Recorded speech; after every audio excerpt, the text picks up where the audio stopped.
welcome to yet another 30 and Nerdy podcast. For 30andnerdy.com, I'm Matt. I'm Gina. And you can reach us on Twitter at 30andnerdy with 30 spelled out. Yeah. This is season 2 episode? I don't even know. We lost track. We Doesn't stopped matter. counting. We're not counting. Okay, 10. We'll say 10. If somebody out there wants to count them all for us, just shoot us an email. Info at 30andnerdy.com. So what are we talking about this time? I mean, I know, but I just want to hear you say it. We are talking about Ex Machina. Is that how you pronounce it? Ex Machina, yes. We just saw it. Like Deus Ex Machina. Oh, is that okay? Sure, yeah. Yeah.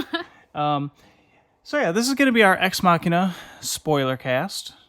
Ex Machina is a film written and directed by Alex Garland. You guys know Garland's work from writing credits on The Beach. Ooh. Yeah. I believe that was a book before it was even a film directed by Danny Boyle. Mm-hmm. Boyle and Garland seem to like to work together also because Garland also wrote 28 Days Later, which Boyle directed, and then he wrote Sunshine, the sci-fi movie, not to be mistaken with Little Miss Sunshine. Oh, yeah. No, don't. The sci-fi movie Sunshine, also directed by Danny Boyle.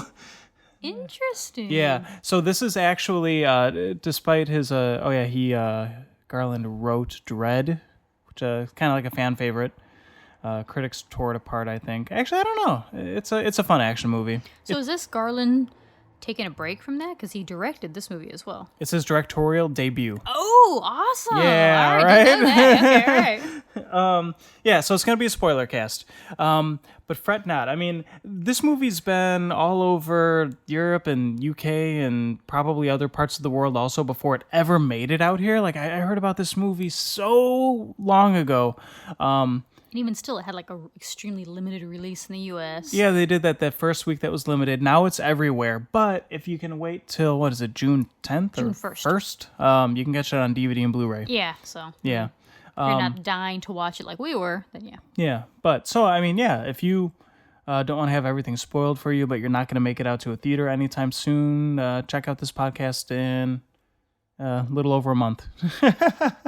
Yeah, I mean, where do we begin with this? I feel like one of the places that we should begin, not to let down anybody who's looking for like an incredibly intellectual conversation out of this, but it's not like we're not going into AI theory, you know? Oh, yeah, it's not a technical movie. Yeah, like this film tackles some incredibly deep ideas regarding privacy and artificial intelligence and stuff like that. And like, sure, we'll totally talk on it, but we're not here to study this film on that level, right? Okay. Yeah, we're more so reactions, recommendations, talk about some of the plot, the cool character things and stuff like that, and whether or not we think you should check it out, which is weird because we're saying don't listen to this until you've watched it. Well, we'll let them know when there's spoilers. We'll talk as much as we can without ruining anything, and then let you guys know. Yeah, so you want to do a brief plot overview then, I guess? Oh, wow. Okay, so we have Caleb. Caleb is a programmer for a company called Blue Book. Caleb's played by... Oh. Donald Gleason? Donald Gleason. Donald Gleason. I couldn't remember how to pronounce it. I called him Dom Hall. I just looked this up on YouTube on how to pronounce his name. He's Irish, so he's got an Irish name, and there's letters in there I'm not sure which to pronounce. Donald Gleason. And he's an employee at Blue Book. Wow, you remember that? Yeah. All right, I need to stop doing that. I do this every single time. Wow, you remember that? You were. And I don't know, owner, developer, CEO, head of the company is Nathan. I don't think we get a last name, but it's Nathan. Played by Oscar Isaac. Yeah. Yeah. Who you may know from Drive or from Sucker Punch, who is also coming out in Star Wars Episode 7, 8, and X-Men Apocalypse, which just went out, which is awesome. As Apocalypse. Yeah. Yes, it's awesome. Okay. And Caleb gets selected through this random lottery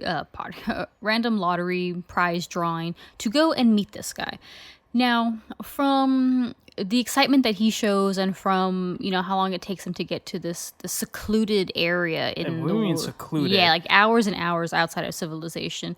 We're guessing that maybe this guy does not have a lot of contact with the outside world, mainly because of his research, what he's working on, maybe because of his wealth, maybe because of a number of things.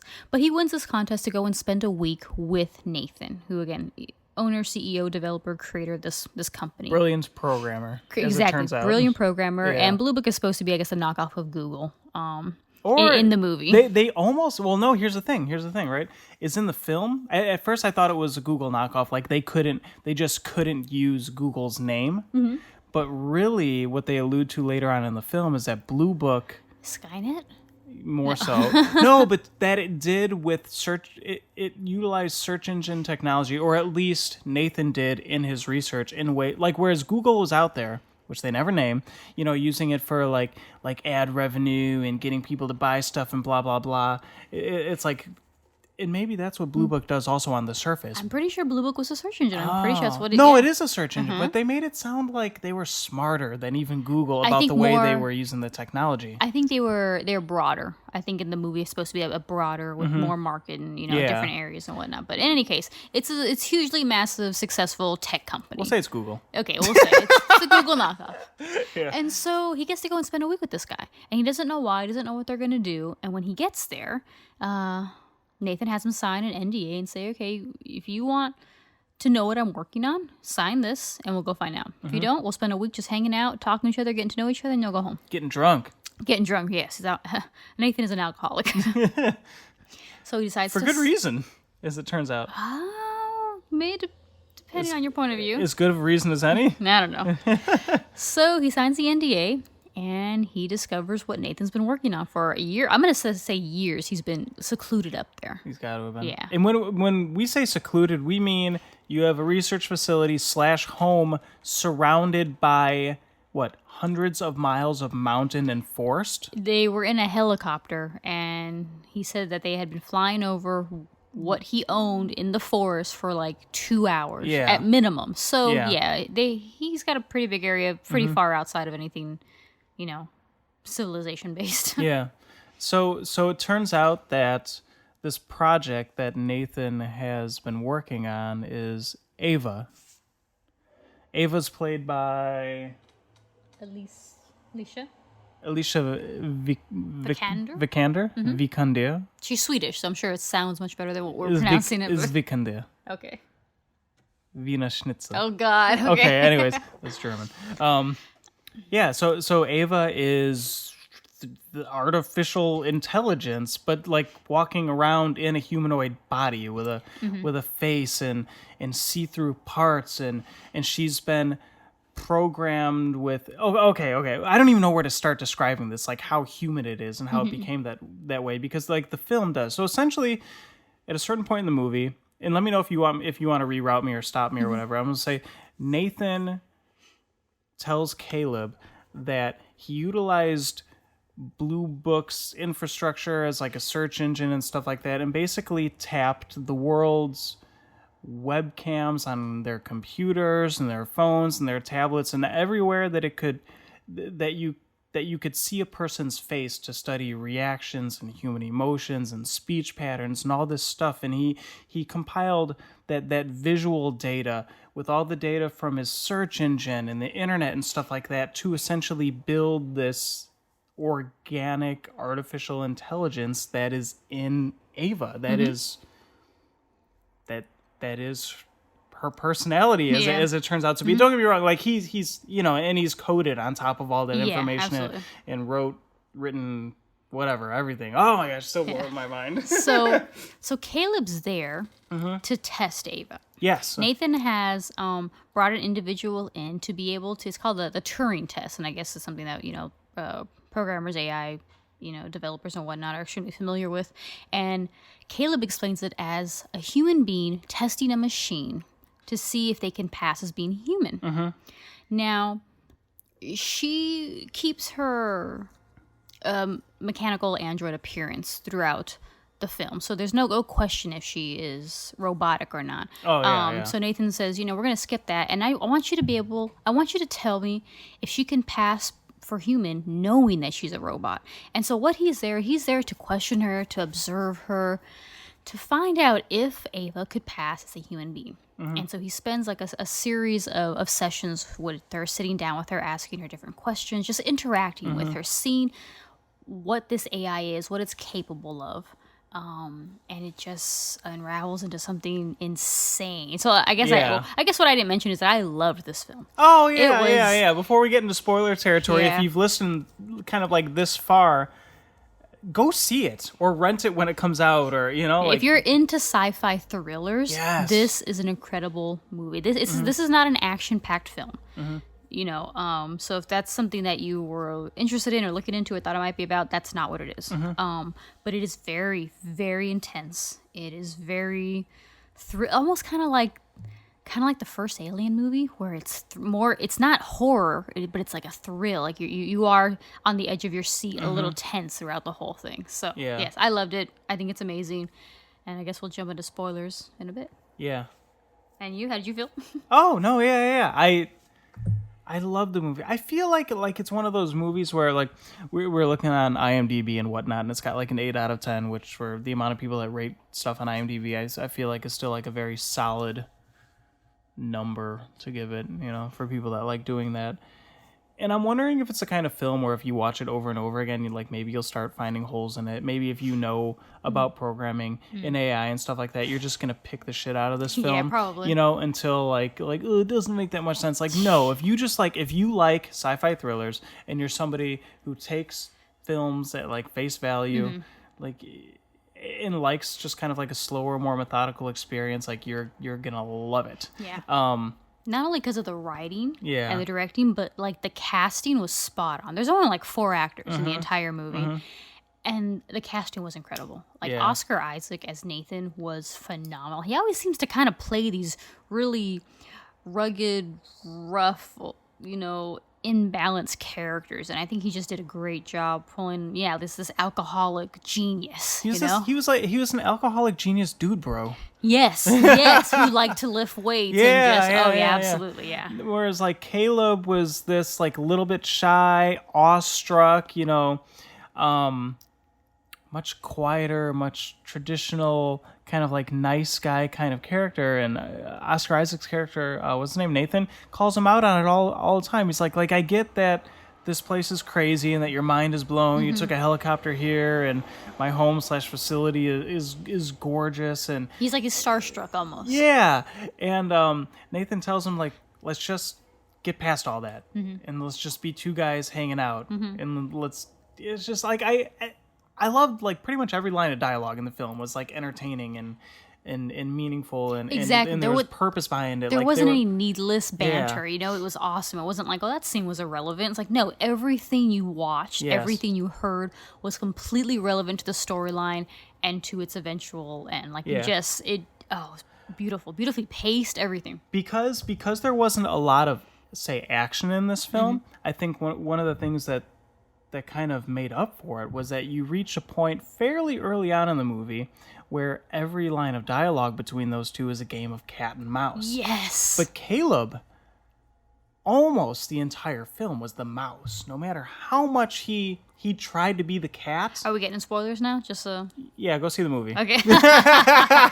Just because that was a little hint of something Yeah. that's pretty significant in the film. Yeah, I'm trying to think of where do we even go from here? We can go to spoiler territory. Yeah, absolutely. Okay. So the film is sort of broken apart into these sessions with Caleb and Ava, and it says on the screen like session 1, session 2, Which is almost broken down by days. He's there for 7 days. Oh, he yeah, does that's 7 right. There's sessions. 7 So it's sessions, yeah. I about didn't really- once a day. Yeah, and very early on she recognizes that he's there, and he's questioning her and stuff like that. But even more important to the storyline is that with the way that she counters his question and begins to approach him on days 2 and 3 and stuff like that, is she kind of begins coming on to him in like a very light sexual manner and stuff. She begins flirting with him. Yeah, in a very innocent kind of way, but like what you would expect from someone who's never dated. Expect someone who's never had a boyfriend, someone who's maybe never even had communication with somebody of the opposite sex, somebody of the sex they're attracted to. And so it's like, it is subtle, and at first you can't tell if she's being purposefully subtle or it's just her innocence and her naiveness that's making her subtle. And I love, one of the things that I love about this film was almost like Caleb's character, kind of like everything I feel like all the questions that I had as an audience member, Caleb asks. Like he asks Nathan, like why even program her to be sexual? You know, like Yes. why does that matter? And so then like when questions like that are asked, Nathan tells him, you know, like, well, yeah, well, what does it mean to be human? You know, why? You know, like, yes. Why would you spark communication with somebody if you weren't in some way interested in them in that way? Yeah, and it's like, man, yeah. like he counters him with some amazing Yeah. psychology. Like, yeah, I totally thought, oh, you know, yeah, why would you program her to flirt or to be somehow be attracted or to be interested in someone like that?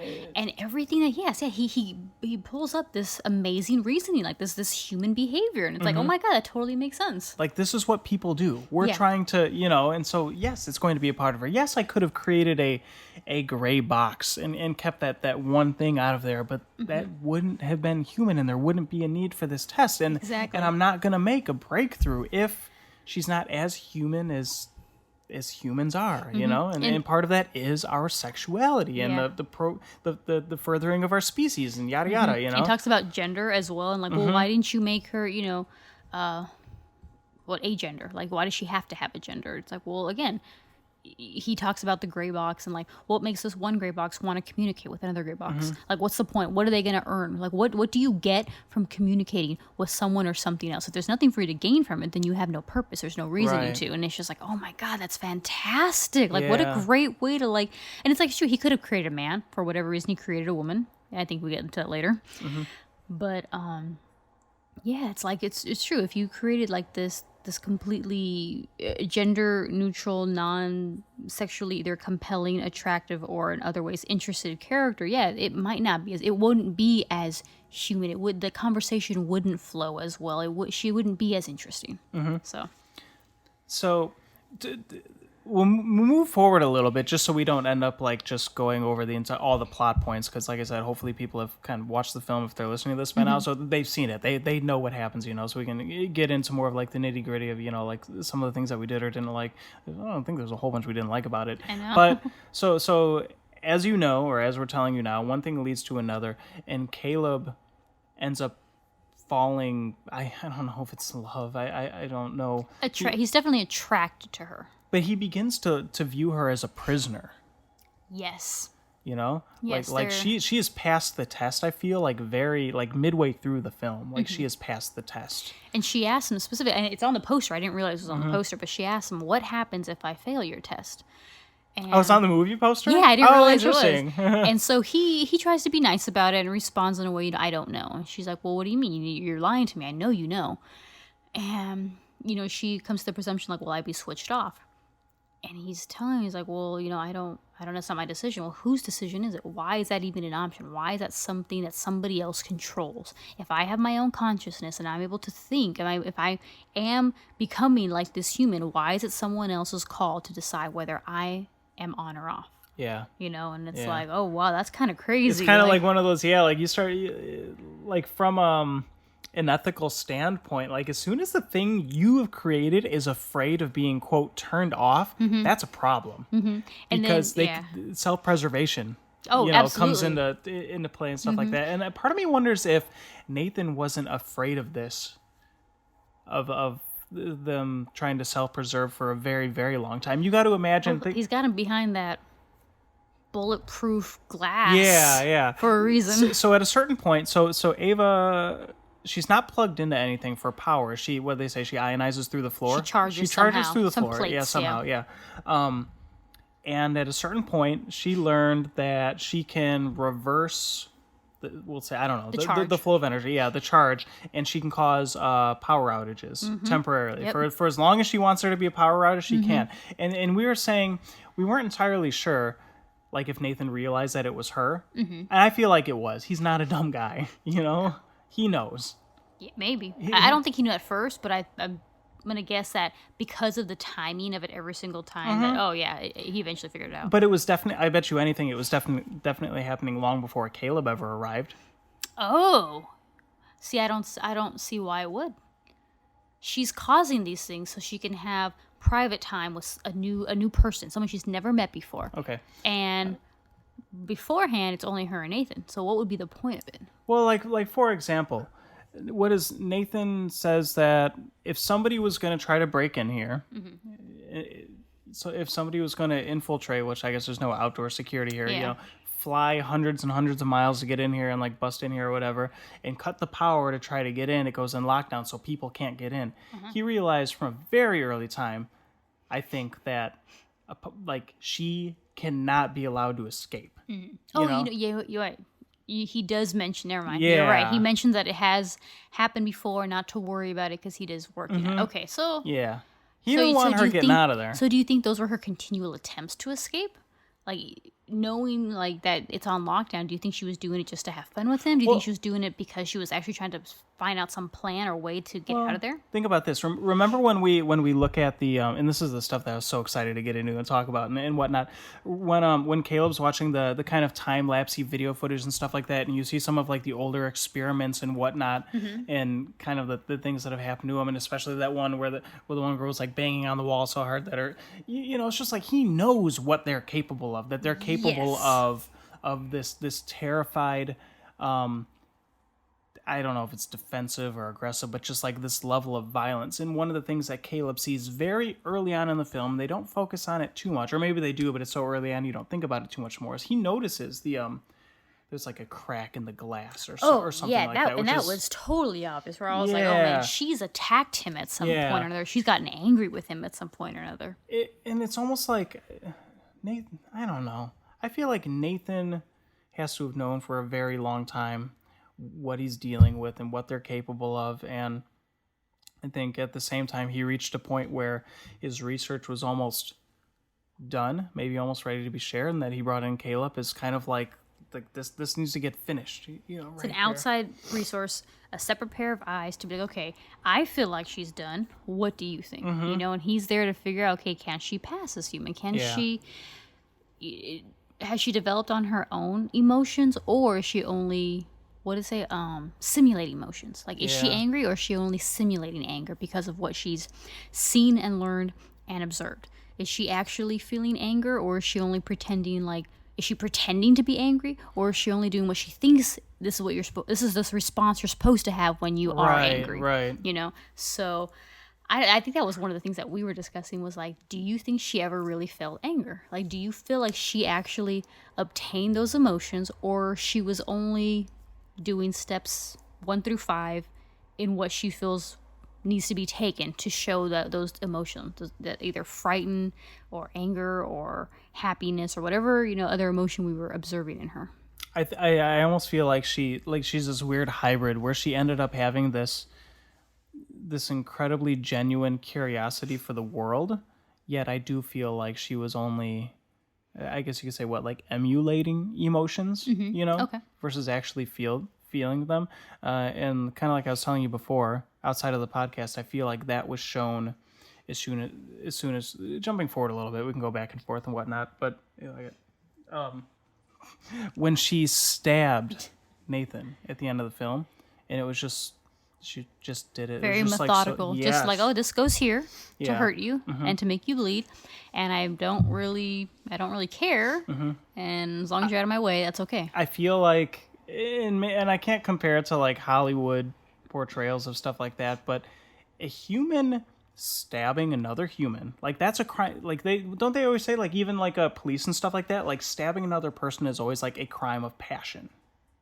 Oh, I don't know. I mean, if you stabbing somebody to death, they say, I don't know, I could be, I'm not full of crap, but I'm pretty sure that's what I've heard. I've heard that it's a crime of versus like shooting somebody is like very different than like stabbing somebody. So it was just like interesting. I mean, not that she had a lot of resources at her fingertips, Anyways, what I'm getting at is she was so robotic about stabbing him. Yeah. That right there kind of proves that she was only ever emulating emotions and stuff like that. But like I said, I think that her curiosity for the outside world is very genuine, almost like in the end, despite everything she was capable of, she was still a failed experiment. It did need more work. It could not pass the test. Well, it passed the test, I guess, but it just still wasn't as human as humans really are, you know what I mean? Well, I don't know, because the whole twist in the story. Should we get into what? Yeah. So the twist in the story later on is that Caleb was really an experiment for Ava instead of Ava being an experiment for Caleb, where Nathan had come to the point where he realized that she needed some testing and some looking at, but she was probably the epitome of every other experiment he had ever done. Yeah. And he wanted to see what Ava would do in her resources to, she's causing these power outages to maybe escape. Mm-hmm. And so he tells Caleb, Ava was a rat in a maze, and she only had one way out, and that was through Caleb. This new person who she's never met before, who all of a sudden there's somebody new, makes her realize that you can come and go from this place. And what can she do to trigger empathy, sympathy? Can she get him to let her out? Because like you said, he starts viewing her as a prisoner. He doesn't know, he no longer sees her, whether he sees her as robotic or human. He sees her as being trapped in somewhere where she has no control over what happens to her, what will happen to her, where she can come or go, the things that she interacts with, or other people she interacts with. And so he starts to feel, whether it's an attraction, a fondness, a love, whatever it is, he does start feeling sympathy for her and wants to let her go. I think he realized that he doesn't like Nathan as a person overall. Yeah. So that doesn't bother him in the fact that he will be taking away his subject, because as a person he doesn't have any fondness for Nathan. He has no closeness to him. He doesn't respect him. He doesn't admire him. Anything. There's nothing there for him to feel bad about. And so it's, what is Ava doing? What resources does she have? What mind or capabilities does she have to make Caleb feel bad for her? To make him want to help her? And she does it all in a week. Yes, maybe exactly. even less time. Yeah, probably about 5 to 6 days. Yeah. Also, which is pretty interesting. Also, and you got to think about, isn't on an organic level, like people to people, one of the things that attracts us to each other and stuff like that, especially early on during early dating phases and whatnot, is just like pheromones and hormones and all those kinds of things. Isn't it isn't Caleb? I mean, unless there's some sort of pheromone hormone technology built into Ava and stuff like that, she would have accomplished all of that without any of those, scents and all the other.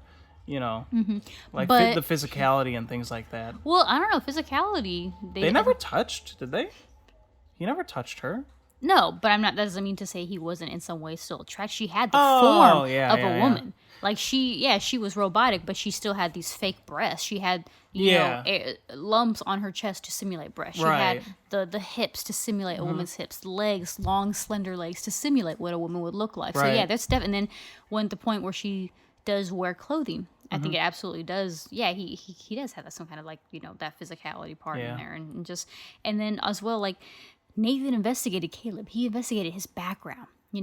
Caleb's parents had died. He was an only child, didn't have a girlfriend, didn't have a lot of friends, and so he knew that emotionally Caleb was probably weak.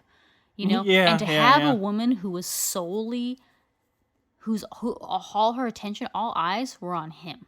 He was the focus of her attention, he was the focus of all her inquiries and the questioning and the alone time that they got together. And it's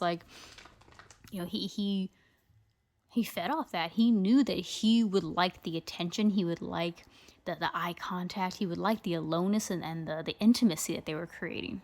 So it's a really interesting thing that I kind of was thinking also. I was trying to figure out a good way to bring up Caleb's breaking point with deciding that he was going to go through with the plan and stuff like that, because I feel like there were multiple stages that he went through to getting to that point, and I feel like some of them might have accidentally triggered because of Nathan's carelessness due to the heavy drinking and stuff that. For example, at a certain point in the storyline, maybe 3/4 of the way through-ish or so, Nathan gets really, really drunk and passes out. And then Caleb takes his pass and goes through, we'll say, the house, the compound, the research facility and whatnot, and kind of starts digging through videos and some of the rooms he wasn't supposed to have access to and whatnot. And he discovers older models, other older robot models covered in skin and whatnot, all of them women, different ethnicities and things like that. And discovers that Nathan has relations. He has sex with the robots. Yeah. Yeah. And what's interesting is that the older models are completely formed to look human. They have skin, they have hair, and Ava doesn't.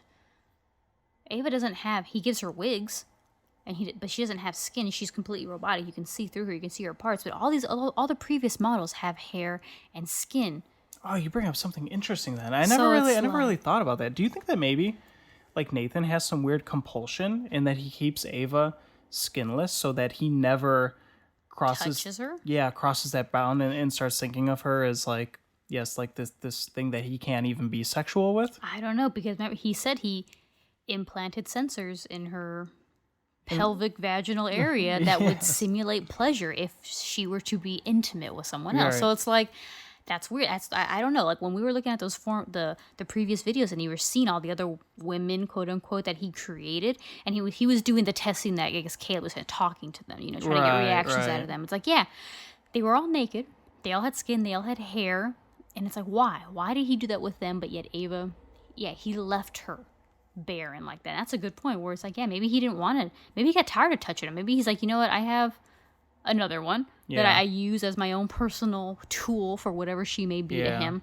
And this one's not like this one. Maybe is better. Maybe the mind, because even in some of the previous videos, like you can see like it's a woman, quote unquote, and she's fully skinned. But there's some where they don't have a face, where it's the robot face, but it's the skin. Yeah. So it's like, yeah, something, whatever in his past experience, whatever twisted ideas he's got in his head, where Yeah. maybe Ava just turned out better. I don't know. Yeah. You know what the interesting thing is, right? And we haven't talked about Kyoko. There's a character in the film called Kyoko. It's like a Asian servant maid assistant thing. woman. Yeah, that Nathan says is like literally just some Asian woman that he hired that doesn't know English, so that way he can talk with guests about just whatever they're talking about. Work and secrets. Yeah, and secrets can't get out because she doesn't understand English. One thing leads to another, and you find out that she's also what are they? Androids technically? Yeah. They're not cyborgs because they're not human at all. They're androids. I think is the. Anyways, and so Nathan's this really smart guy, but it's just like it's just if you're gonna program these AIs with knowledge from like the internet and stuff like that, it's just like what made him think that they weren't going to learn that they were captives and that nobody wants to be caged. Nobody wants to be captive. Nobody, not only were they captives, and we don't know that he did or didn't do anything with Ava, but we're assuming that they didn't, but then especially that these other ones they were captives, but they were also like sex slaves, yeah. And they had, I don't know if issues, but they had anger. They displayed anger. Yeah. They displayed their hatred for him. And you can see in the past videos that they did not like being there. They started to mutilate themselves. They began to lash out at him. He's like this incredibly twisted, brilliant mind. Oh, his absolutely. character was, I think he's a lonely genius where it's like only he can understand what's going on in his mind. It starts I'm sure it starts to make him go crazy. So anyways, I guess we're talking about kind of like the stages that Caleb goes through when he makes the decision. Like ultimately, as we know, he tells Ava, turn the power off in the compound at 10 o'clock on this night, and I'll come and get you. I'll have everything set and I'll come and get you. But before he reaches that point, he's seen the videos of all the other ones being abused and tearing themselves apart and stuff like that, which is something Nathan probably couldn't have accounted for. Okay. Okay. And because he sees those videos, and because this whole thing from the very get-go is this really big mind job, like for Caleb and stuff like that, he needs to make sure, I feel like he needs to make sure on a personal level before he goes through with all this that he knows for sure that he is not the primary test subject. Yes. And so he goes in front of the mirror and he cuts himself open and he sees that he's bleeding. There was a moment where even though he was bleeding, I was like, well, They can put blood in there. they can put blood. something You can put there, some sort of tissue like under there and stuff like that. But I love that they addressed it because it was one of those movie trailers where I don't know if you ever watched the trailer for Ex Machina or no, and I felt like it was so blatantly obvious that like, oh, he's gonna end up being a robot, God, But okay. and I was so glad that they didn't do that. But I like that he addressed it, and I felt like he addressed it for personal reasons, like like he felt like he was like a rat in a maze or a yeah. rat in a cage or whatever. Because Ava's also telling him, Nathan's lying to you. Like, don't trust him. Don't trust Yeah, anything. yeah. Which it totally had to be one of her ploys, because how would she know what Nathan did or did not tell Caleb? Mm-hmm. So it totally was one of her tactics in trying to get Caleb over to her side, which just ended up being right. It ended up being correct anyways. But yeah, she's just like, don't believe him. You can't trust him no matter what he says. And they only say this when the power's out. When they believe that the cameras aren't watching and the microphones aren't recording, they're having these separate conversations about don't trust him, don't talk to him.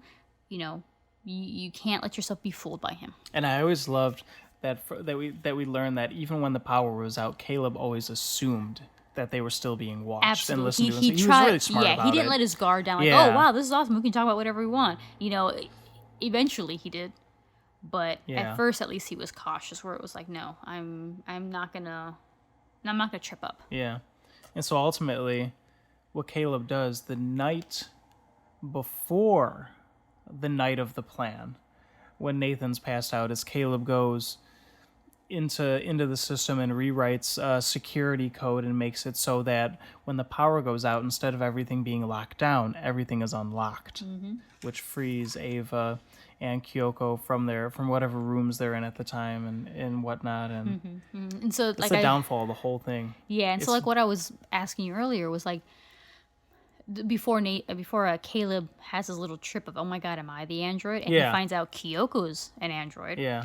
Because she pulls back her skin to show him, like, look at me, like, I'm just one of his little buddies. I think that was a tipping point of what made him think, oh my god, is that me? Because I could look like that and I could move and walk and talk and whatnot.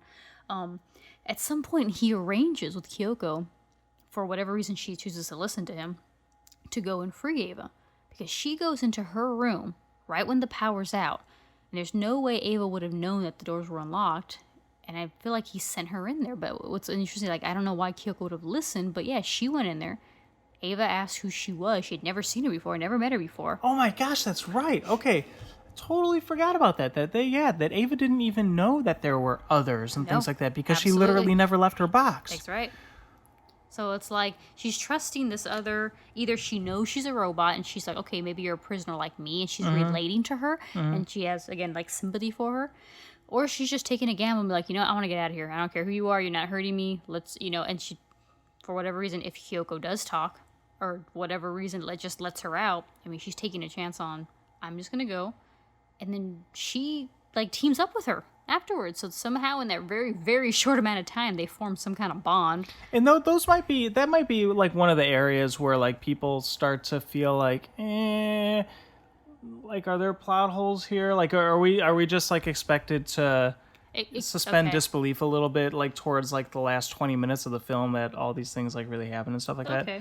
I feel like if you're gonna fill in some of those potential plot holes yourself and whatnot, you could just say that, like, obviously, remember when Caleb and Kyoko have that, like, moment where, like, I forget if it's before the dance number or whatever it is, when he's in the and well, remember the scene where she's, like, starting to, like, undress for him and stuff like that, you know? And it was like, she has to realize, Kyoko also, that Caleb is a good guy compared to Nathan, like I said, like, I feel like we don't know to the extent of which Kyoko's AI operates as opposed to Ava's, but like I said, if you're the basis of your programming is all the information from the internet and stuff like that, like, you have to know that you are a sex slave maid, Well, she teams up with Ava in the end and stabs Nathan. So I'm pretty sure you know what I mean? Was filtering around the back of her head.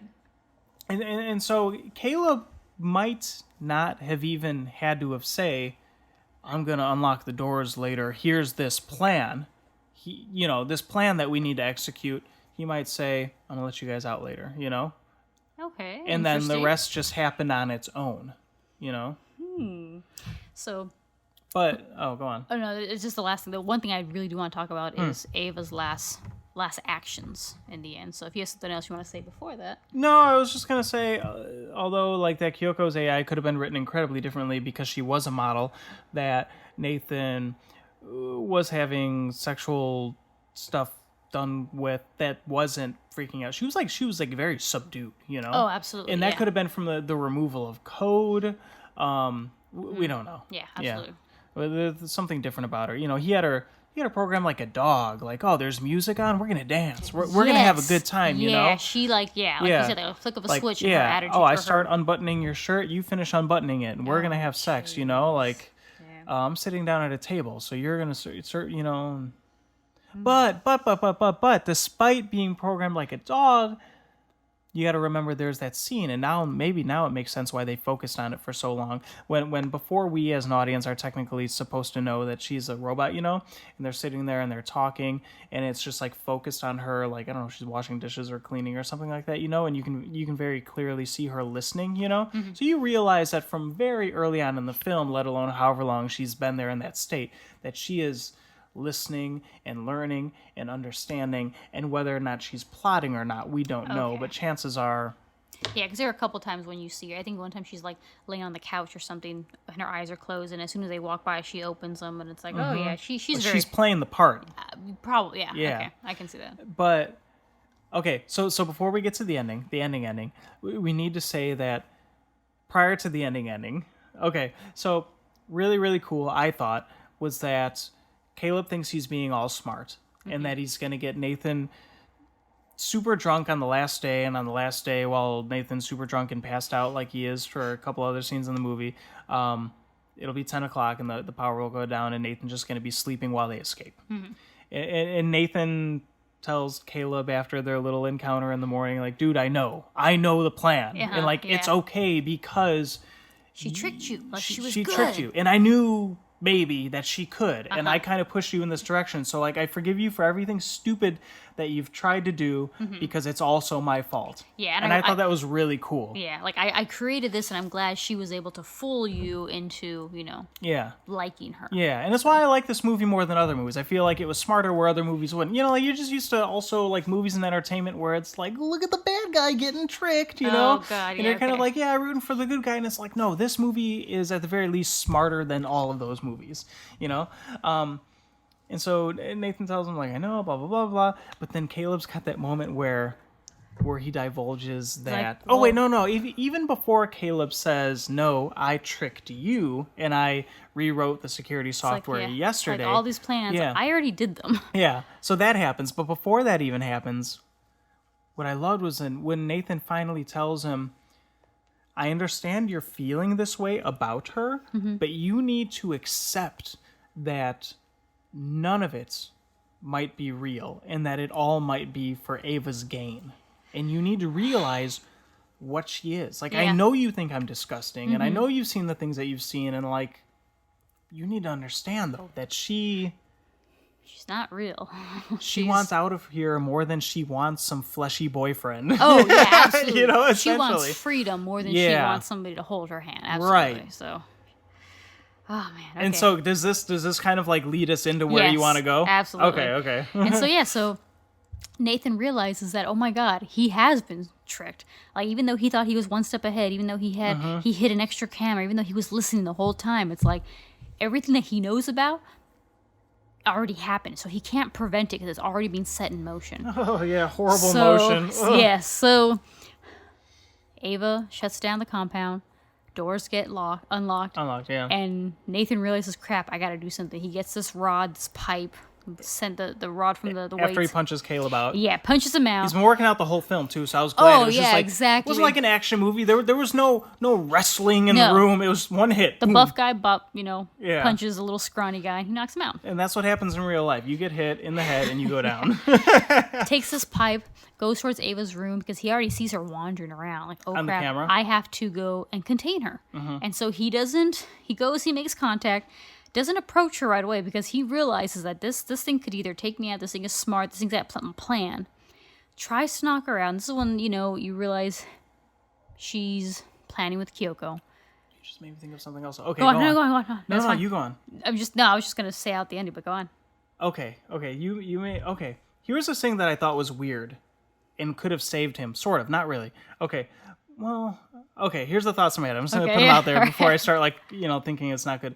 Okay, so when they're fighting and stuff like that, it was a nasty fight, right? Like, it got to the point where they were both on the ground, and she was on top of him, and he was on top of her, and I feel short, but yeah, pretty intense. Yeah. And in like those kinds of fights and stuff like that, especially between people and it's life and death, and I always feel like people always go for like the neck and the face and they're clawing at each other. He didn't like claw at her, and I thought that was weird that he tried to like subdue her without like ripping off her face or something like that. Almost like he didn't want to do it, like she was still too much of his creation, that he didn't want to, you know, he destroyed her arm and she replaced it.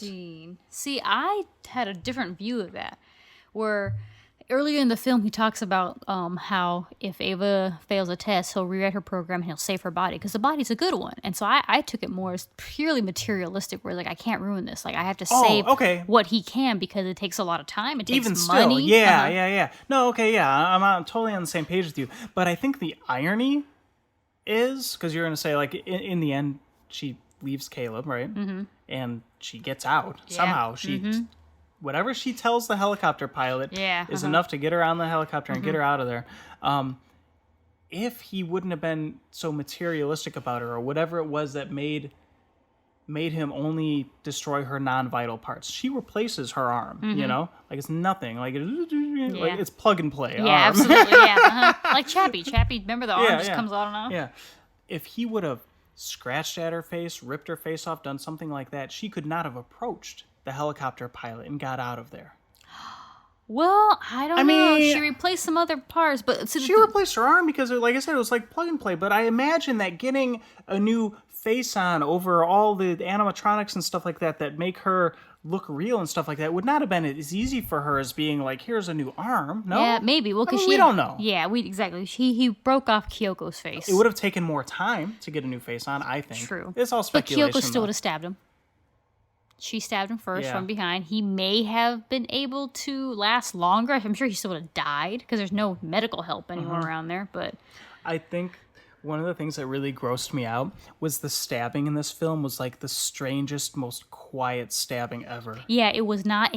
Yeah, me too. It grossed me because Kyoko comes from behind me and just slices it in like you slice Spam. She just put the knife right through him. No, and I'm assuming it's because one, they're much stronger. They're animatronic or whatever. They're much stronger bodies, and so stabbing flesh and bone or organs or whatever you're going through does not take as much effort as it would be a person to stab it through. Yeah, it's so... He's also panicking. He's in shock. He's like, oh my God. I mean, not even while it's just happening. I mean, that the whole scenario happened. His mind is blown that Caleb effed him. Absolutely.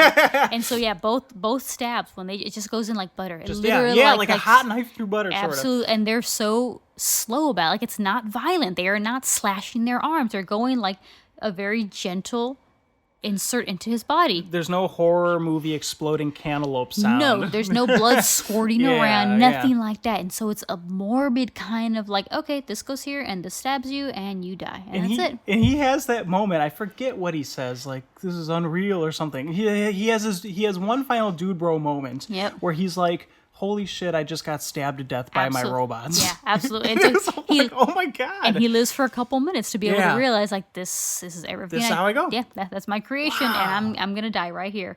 And so after that, when Ava is let loose, and she goes and she sees all of Nathan's other little modules, and she finds Caleb on the floor after he's gotten punched, she asks him, are you going to stay? And he's like... Does he say something? He's bewildered. He's like, stay here. Because she asks, will you stay here? And he's like confused and he's bleeding still on the floor. And he's like, stay here. Like, I don't, he doesn't ask like her for clarification because she walks away. She says, wait here. And she goes and she fights all those other models. And she realizes that's where she can get her replacement arm. She takes her arm. I realize now what she meant though. Okay, so at first when we were talking about it and you were saying, she said, will you stay here? Mm-hmm. I for some reason, correct me if I thought that you meant that she was asking him, will you stay in this facility? Mm-hmm. To which case I'm just like, yeah, what a dumb question. Why would you want to stay there after that? Well, obviously, he would be like, no, I'm leaving with you. Which she meant, and maybe you already knew this, and will you stay in this room while I go take care of something? Yeah, see, that's why. And that makes sense. She's trapped him in there on purpose. Exactly. And that's why I was like, that's why I was asking you, why didn't he follow her in there? Like, she's doing something. You just released her. Why aren't you more excited to be near her? You've wanted to rescue her. Why aren't you telling? Because he doesn't know. He doesn't know Nathan's got stabbed. He's been knocked out in this room. Why isn't he saying, okay, let's go. We gotta hurry. We don't know when Nathan's coming back. We don't know when security's coming back. We don't know if there's some kind of silent alarm. We gotta get out of here. He has no sense of urgency at all. Yeah. She says, wait here. And she goes and she takes her arm off to the iron Dredd and she skins herself. She puts the skin of the other ones on her. She gets clothing. She gets hair. And she's in there for a good while. He's got quite a while. The movie took a while to wind down, huh? Yeah. I like that. He's got plenty of time to be thinking, but no, he's just standing there at the window looking at her. Instead of going in there asking her questions. Where are you going? What are we doing? Are you okay? Where's Nathan? Doesn't ask any of these questions. And she just walks out. She's ready. She's got clothes, shoes, skin. She has Nathan's security card. And she walks out of the room and Caleb goes, he's like, oh, Ava. He goes to follow her and the door shuts. And in this compound, you need a key not only to get into rooms, but to get out of them. Yeah. And she walks out of that room with his key and he's right behind her and he's trying to bang on the door telling her, Ava, wait, Ava. And it's this bulletproof, probably 6-inch thick plastic glass, whatever it is. And she just stands there looking at Nathan on the floor and Kyoko. And she walks into the elevator and she just leaves Caleb. Yeah. And he's like screaming. It's like, so she's either, and that's why I wasn't sure, like when I was asking you, what was she asking? Will you stay here? Was it the room? Was it the compound? It's the room. Yeah. She tricked him into staying there. Oh yeah. Yeah. See, and that's what I wasn't sure about. I was like, was she tricking him or was she saying, like, was she literally asking, like, are you going to stay here? Like, it's your choice. You can. And if he says, because the fact that he didn't answer her, maybe she was just like, okay, well, if you want to stay here, you can. I'm going to leave. Like, you can stay here, but I'm going to get out of here. But he didn't answer. He never said yes or no. And so now when you're saying, oh, no, she's saying stay in this room and I'm going to leave you. I mean, what's interesting is that she had no reason to leave him. Like, yeah, he was no longer useful to her. Like, he served his purpose and she was free and she could walk out that door.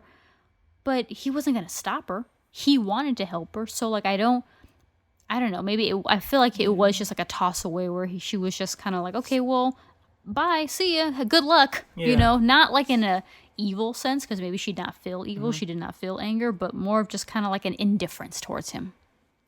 Think of you are just filling my head with all sorts of ideas because like my first reaction is to just say, or not say, but suggest that his non-reaction is kind of like one of the, not a leap of faith that Garland is asking us to take as like viewers, but kind of just sort of like just being like, I don't need to draw this out, just fill in the information however you want there. You know, like his character was always just kind of like timid, yes, apprehensive, you know, and all those qualities to make him not a proactive guy, not the type of guy who, and don't let me forget what I'm going to say next because it's way more important than any of this. And it's something that I'm remembering from way earlier in the film. He's not the kind of guy who, he doesn't seem like the kind of guy who would be like, there was a fight out in the hallway. Let me go see what happened, you know, and let me clear the rooms for you while you get dressed, my love, you know? Yeah. Okay, earlier in the film, she questions him. And for the first 2 or 3 questions, when he lies to her, she says, you're lying. Uh-huh. And she finally gets to the question where she asks him, are you a good person? And he says, I like to think so. He said something like, I like to think so, yes. And she just kind of half smiles and doesn't tell him you're lying or anything like that. She might have, from the amount of questioning that she did with him right there in those moments, she might have known so much information. A, I can totally manipulate this guy. Oh, B, once I'm done manipulating him, he's not the kind of guy that I want to go forth with and be hanging out with. And in that moment, decided that if my plan goes through, he's getting ditched. We think of it this way. I'm gonna layer this in here for you, right? Remember when Caleb is talking with Nathan about why Ava looks the way that she looks, you know? And this may not, you know, and then like Caleb says, like, did you look at like my porn history, you know, online and stuff like that? Because Nathan thoroughly investigated Caleb. And Nathan kind of jokes, well, you know, what else would it be good for? Some of the best information, you know, there and blah blah blah. And granted, like, you can't assume that Ava has access to like any of that kind of information because of how secluded she is. She may not even know about like all of the other robots treated sexually and stuff like that. We're assuming that she wasn't because she doesn't look human and stuff like that. But if she can get any of that information out of Caleb, like I said, combined with the other questions that she asked him, we got to see. Do we see the whole questionnaire or but a portion of that day? I'm gonna guess portions of all the days. Yeah. See, she might have gotten so much information for him where she realizes this is gonna be easy. this is gonna be easy, and this guy is not as good as he thinks he is. Is that, like I said, I think she had him pegged way early on in the film. So what's interesting is that knowing that, or thinking that, she probably thinks that the whole thing was entirely successful and that Nathan knew nothing about it. Like Nathan thinking that he was a step ahead, to her, it's just like, well, no, Caleb's plan worked and I'm out of here. Not, oh, no, Nathan knew and he was going to stop it, but he didn't realize he was one step behind. And I think that's interesting as well, thinking that she just totally fooled both of them. But like Nathan's like, no, I know what you are. I know what you're capable of. You used your empathy. You used your sexuality. You used manipulation to get out of here.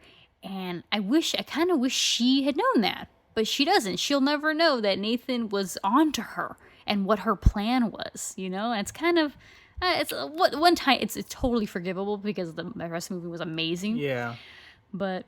they also have that conversation kind of in the middle of the film. By they, I mean Caleb and Nathan, about how almost like it is inevitable that someday AI to her level is created. Yes. It's not a matter of, what he said, not a matter of if, but when. Yes. And how when that happens, it's also inevitable that we won't see it, but that there's probably going to be a day where the AI looks back on us as just organic meatbags whose extinction was also inevitable. Primitive. And it was almost like this film was very small, isolated proof of that happening because of how she just left them. It was like... Didn't even care, yep. It was like on an incredibly small scale. That's exactly what happened in this movie. Wow, yeah. Oh, man. So, yeah, end of the story, she gets out. Yeah. She somehow talks the helicopter pilot that initially dropped off Caleb to the compound. Now, that's a leap of faith that we're being asked to take, that she's able... Well, she passed the test. She did, but again, my questions were, why is he not questioning why Caleb's not there?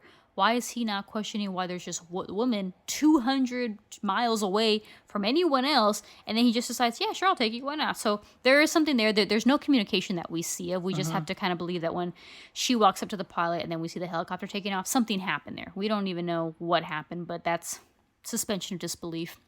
That she might have charmed him. Absolutely. She might have killed him. We don't even know. She could have flown out of there herself. With all the information, kind of like the Matrix. We have no idea. Everything about Absolutely. everything? We have no idea what happened. He could have been knocked out in the back. She could have been threatening him. She could have, I don't know, whatever. But she gets to civilization, and she's just wandering around. And we're saying she's going to run out of batteries if she doesn't figure something out. But she's smart. I'm sure she'll find some way to keep herself going. But yeah, she's out in the wild, and they're dead. And we see Caleb he's stuck in this room. He sees her walk out of there, and he knows he's screwed. He is panicking, trying to figure out, he's trying to smash the door open. He's trying to get access to the system. He puts his key card in, and everything shuts down. Everything. It's not even like he can see it, but he can't figure it out. The computers won't even turn on. And so we can only assume that, he's dead. I mean, that'd be awesome. He's going to starve to death in that chamber. He couldn't even be stuck in the kitchen or something, right? Like where there's food or water. Free reign of the house. I think in that room there's only water and booze because the guy's a drunk. So he'll have that, but trying to get through that whatever bulletproof glass, kind of dumb. Rip through the wall, rip through the ceiling, rip through the carpet and the floor, something. But he's, unless there's an Ex Machina 2 that shows him digging out underground or something, they're dead. Yeah. That compound is forgotten until whoever supplies Nathan with his food and resources figures out what's going on. They're dust. So. And she can look, maybe aside from her face, she can put on whatever wig she wants. She can become whoever she wants, whenever she wants. Mm-hmm. Yeah. I do think it was one of those movies, definitely does not need a sequel. I think it was perfect the way it was. Yes, it was incredible. Yeah. Yes, I absolutely, I'd give it, I'd probably give it a 9.5.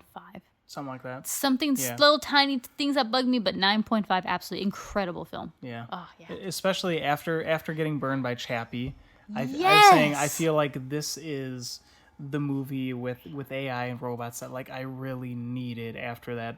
And you told me not to bother with the other movie. What was the movie with Antonio Banderas? Automata or Automata? Automata, something like that. Yeah. So that's another AI film. Hakuna Matata.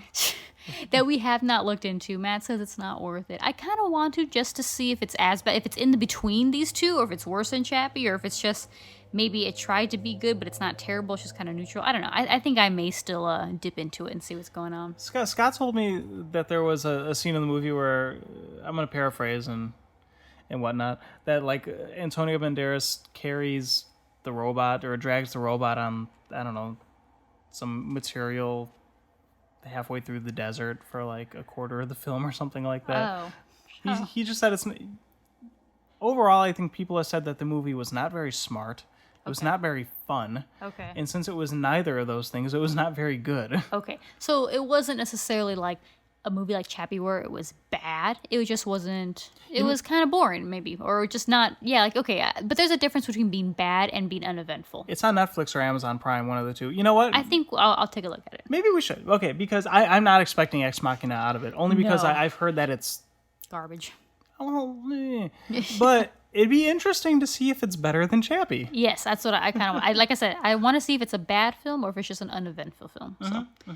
All right, we have hit an hour, and that I think was awesome. Yeah, So, I think we're good. I think we hit on everything, right? I'm very good. We even went deeper than I thought we were going to be able to go, you know? Yeah, absolutely. Yeah, So, it was cool. Such a good film. Yeah, great casting, great writing, great directing, great choreography. Nothing was too dark. I'm a little hurt by like Agents of S.H.I.E.L.D. and we saw another movie we saw recently where everything's dark. So I'm like, I love that everything's well lit and beautiful. You can see everything. Was it Winter Soldier that was also Was released? it? Yes, it was Winter Like Soldier. they hired the same cinematographer. We just saw it recently because of it. Yeah, a good, great film though. Also, okay, All right. so yeah, we're done. Yeah, so visit us online on Twitter at 30nerdy, on Facebook at 30nerdy, on our Etsy store at 30nerdy, Yeah. Instagram, Pinterest, Tumblr. Tumblr, any way that you have access to get Nintendo email. Tubers. Nintendo Tubers, our website, 30nerdy.com. SoundCloud.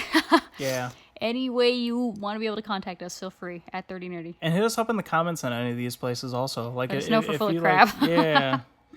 Yeah. All right, I'm good. All right. For 30nerdy.com, I'm Matt. I'm Gina. He's Data. He's Data. Data Dog. There he is. He's her. And you can reach us on Twitter at 30andnerdy with 30 spelled out. Yep. All right, cool. See you next time. See ya. I don't know if we ever see ya. No. We'll Hear from you next time? we hope to hear from you. Yeah, you should. We hope You'll hear us next time. Bye.